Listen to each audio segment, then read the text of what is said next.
Hello everybody, this is a little tutorial video how to make some s'mores in your backyard or out at the camp.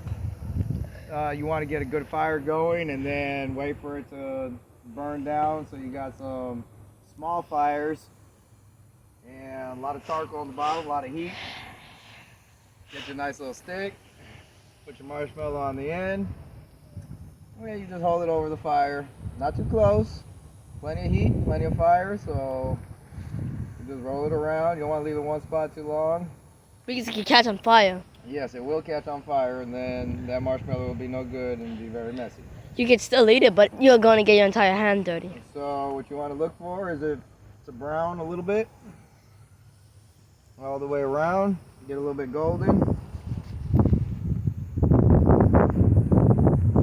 You got to use natural wood, so that way there's no contaminants in there. Yeah, don't use like stuff that has paint on it, because that can give you, I don't know. Could be damaging. You're getting chemicals from the paint. You don't want that. Yeah. You don't want to use a trash fire. You don't want that. You want nice, good, big logs. Yep. The log is about like 120 and pounds. Once it's golden like that, a little brown on that side, that's good. And then you get your little piece of chocolate. Hershey's is the best way to go. Get you a couple crackers. By a couple, I mean two.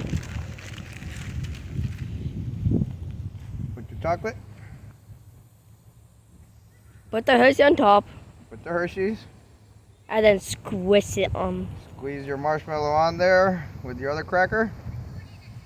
Pull out your stick. And we have a s'more. Yes. Have a good night, everyone. Stay safe. Make sure to have a dope. And